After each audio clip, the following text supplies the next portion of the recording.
हरे कृष्णा। आप सभी को परम एकादशी की हार्दिक शुभकामनाएं। भगवान श्री हरि की कृपा सदा सर्वदा आप सभी पर बनी रहे। आप सभी की मनोकामनाएं पूर्ण हो। आज की इस वीडियो में आप सुनेंगे परम एकादशी की संपूर्ण व्रत कथा।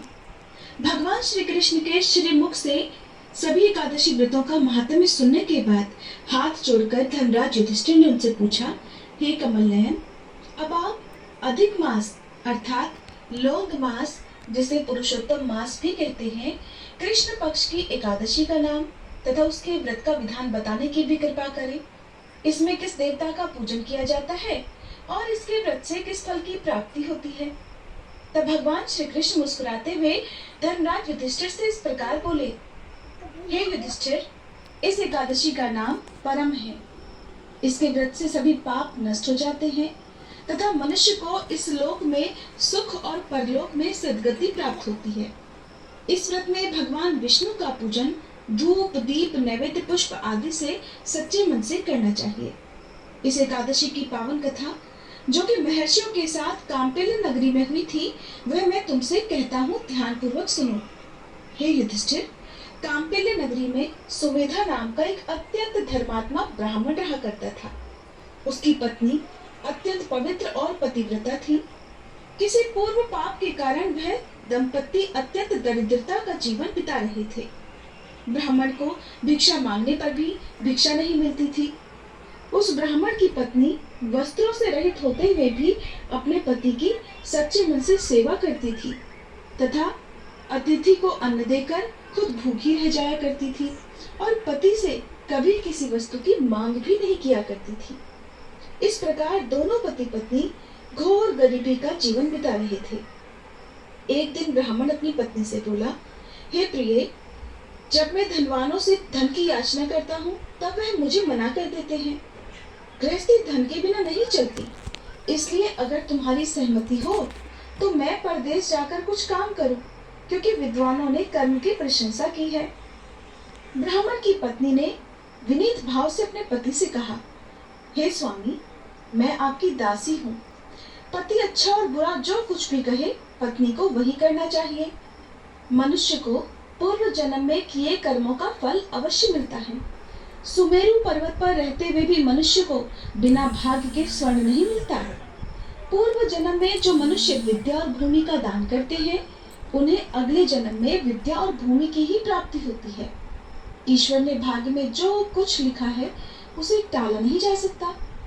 अगर कोई मनुष्य दान नहीं करता तो प्रभु उसे केवल अन्न ही देते हैं। इसलिए आपको इसी स्थान पर रहना चाहिए, क्योंकि मैं आपका विछोड़ नहीं सह सकती। पति बिना स्त्री की माता पिता भाई ससुर तथा संबंधी आदि सभी निंदा किया करते हैं। इसलिए हे स्वामी, कृपा कर आप कहीं मत जाइए। जो भाग्य में लिखा होगा वो यही मिल जाएगा। पत्नी की सलाह मानकर वह ब्राह्मण परदेश नहीं गया। इस प्रकार उनका समय बीतता रहा। एक बार कौंडिन्य ऋषि वहां आए।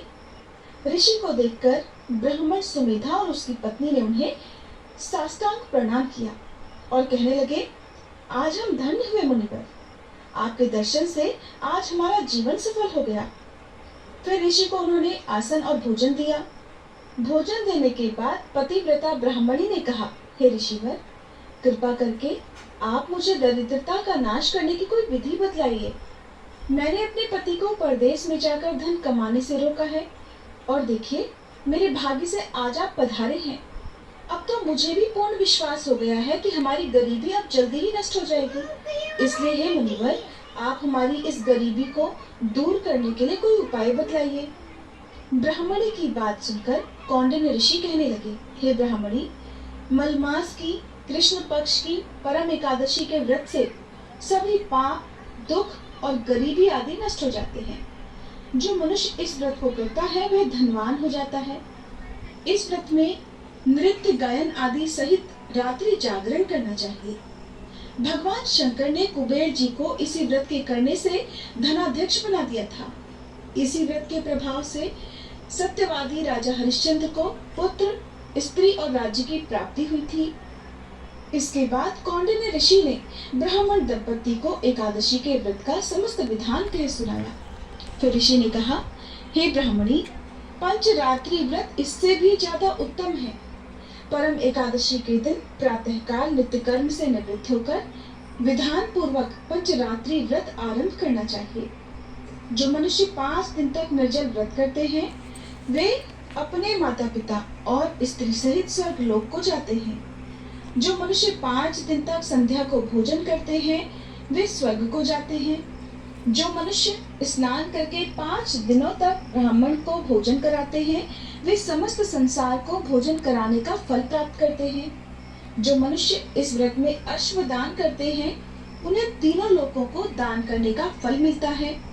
जो मनुष्य उत्तम ब्राह्मण को तिल दान करते हैं वे तिलों की संख्या के बराबर वर्षों तक श्री विष्णु लोक में वास करते हैं।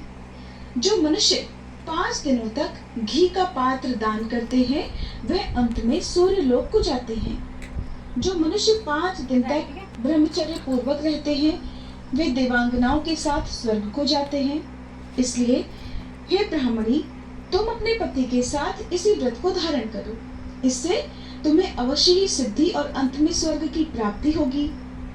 फिर कौंडिन्य ऋषि के कहे अनुसार ब्राह्मण और उसकी पत्नी ने परम एकादशी का 5 दिन तक व्रत किया। व्रत पूर्ण होने पर ब्राह्मण की पत्नी ने एक राजकुमार को अपने यहाँ आते देखा। राजकुमार ने ब्रह्मा जी की प्रेरणा से एक उत्तम घर जो कि सब वस्तुओं से परिपूर्ण था उन्हें रहने के लिए दे दिया। इसके बाद राजकुमार ने आजीविका चलाने के लिए उन्हें एक गांव भी दिया। इस प्रकार ब्राह्मण और उसकी पत्नी इस व्रत के पुण्य प्रभाव से इहलोक में अनंत सुख भोग कर अंत में स्वर्गलोक हो गए। भगवान श्री कृष्ण ने युधिष्ठिर महाराज से कहा, हे पांडव पुत्र, जो मनुष्य परम एकादशी का व्रत करता है उसे सभी तीर्थों और यज्ञों आदि का फल प्राप्त हो जाता है। जिस प्रकार इस संसार में 2 पैरों वालों में ब्राह्मण, 4 पैरों वालों में गऊ, देवताओं में देवेंद्र श्रेष्ठ हैं, उसी प्रकार मासों में अधिक मास अर्थात पुरुषोत्तम मास उत्तम है। इस मास में पंचरात्रि अत्यंत पुण्य देने वाली होती हैं। इस मास में पद्मिनी और परम एकादशी भी श्रेष्ठ हैं। इनके व्रत से सभी पाप नष्ट हो जाते हैं। इसलिए दरिद्र मनुष्य को एक बार यह व्रत जरूर करना चाहिए। जो मनुष्य अधिक मास में स्नान तथा एकादशी व्रत नहीं करते उन्हें आत्महत्या करने जितना पाप लगता है। यह मनुष्य योनि बड़े पुण्य से मिलती है। इसलिए मनुष्यों को एकादशी का व्रत अवश्य ही करना चाहिए। हे धर्मराज, तुमने जो कुछ पूछा था वह मैंने विस्तार पूर्वक बतला दिया। अब इन व्रतों को तुम भी भक्ति पूर्वक करो। जो मनुष्य अधिक मास की परम एकादशी का व्रत करते हैं वे स्वर्गलोक में जाकर देवराज इंद्र के समान सुखों का भोग करते हुए तीनों लोकों में पूजनीय होते हैं। ब्राह्मणों, ऋषि, मुनियों और सज्जन पुरुषों का आदर करने वाले मनुष्यों पर भगवान अवश्य ही कृपा करते हैं। श्री लक्ष्मी जी की प्राप्ति केवल भागदौड़ से नहीं होती बल्कि इसके लिए यत्न पूर्वक परिश्रम करने की आवश्यकता होती है। यत्न पूर्वक किया गया परिश्रम भगवान की कृपा से अवश्य ही पूर्ण होता है। धर्मराज युधिष्ठिर को इस प्रकार परम एकादशी का महात्म्य सुनाकर भगवान श्री कृष्ण मुस्कुराते हुए मौन हो गए। ये थी परम एकादशी व्रत की संपूर्ण कथा। उम्मीद है ये वीडियो आपको पसंद आई होगी। अगर अच्छी लगी हो तो वीडियो को लाइक करना मत भूलिएगा।